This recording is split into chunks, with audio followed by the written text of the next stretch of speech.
Salut à toutes et à tous et à... Bienvenue dans Pop Life. Comme vous pouvez le constater, nous sommes dans un gigantesque hall d'exposition rempli de visiteurs, mais qui n'est pas le salon de l'agriculture.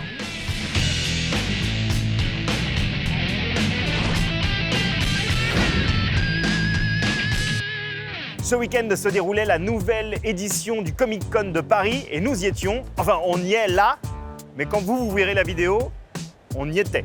It's complicated.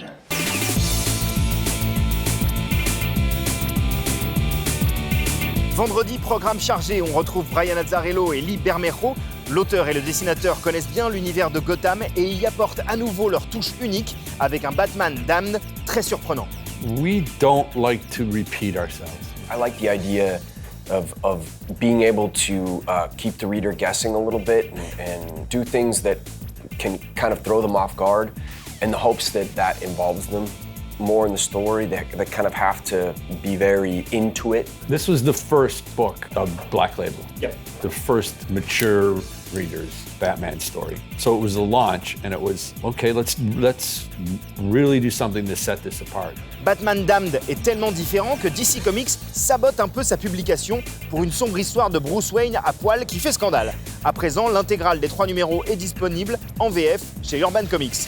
Hello everyone at Pop Life, this is Ross Marquand from The Walking Dead and Avengers. Stay tuned. Non, ce n'est pas Jack Nicholson, c'est Ross Marquand, celui qui incarne Aaron dans The Walking Dead et Red Skull dans les 2 derniers Avengers, est heureux car sa carrière lui permet enfin de vivre sa passion de geek. The greatest thing for me coming to these Comic-Cons is being able to nerd out myself because I'm a fan of a lot of these fandoms and like I get genuinely excited when I see people dressed up in Star Wars cosplay or you know Marvel and whatnot, so it's very cool for me. Le samedi au Comic Con, c'est le jour spécialement réservé aux agoraphobes. La fréquentation double, le nombre de personnes au mètre carré également.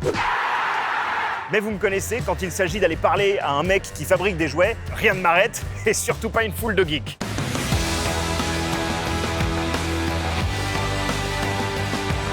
Chez Hasbro, on retrouve Dan Yoon, responsable américain de la gamme Marvel Legends. Très vite, on comprend que son métier n'est pas seulement vendre des jouets, mais aussi assouvir sa passion. I got introduced to Marvel in general because of the X-Men.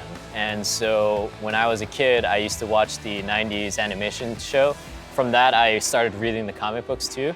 One character that really stood out to me was Nightcrawler. And so this year, we released a Nightcrawler figure in the X-Force wave. Comes with a lot of heads, comes with a lot of hands as well, and I think I just love that figure. It's really cool. Restons chez Marvel avec Donny Cates, leur nouvel auteur star. Après avoir écrit Thanos et Venom, il a la lourde tâche de succéder à Jason Aaron après ses 7 années impeccables sur l'un des plus gros titres Marvel, Thor. C'est la pression ou pas? Who took over Thor after Walt Simonson? Exactly. so is there pressure? Yeah.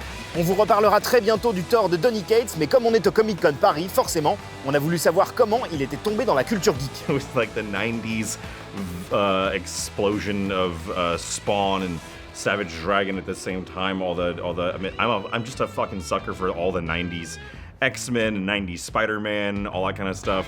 The first book that I ever read, the first that I ever picked up was Venom stuff. I knew about Spider-Man just from like, there were cartoons and I had seen drawings and stuff. And then I saw this guy and I was like, what the fuck is this shadow with teeth?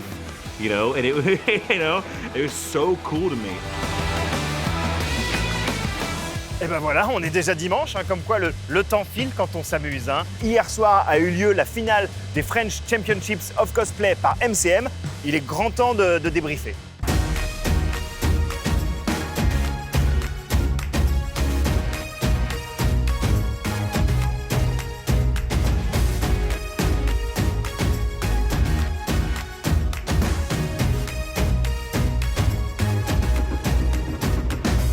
Après avoir remporté l'édition 2018 et être parti à Chicago pour représenter la France, Lunette faisait cette année partie du jury du championnat. Une sacrée responsabilité. On a eu notre podium assez vite.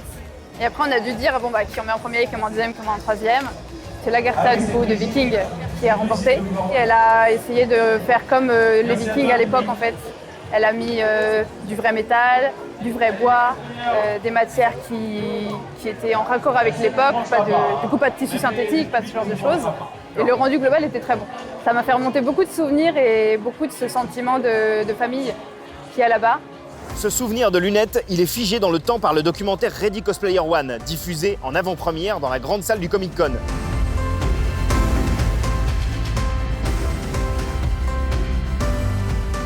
Le week-end touche à sa fin, les fans ont l'air ravis, et nous aussi.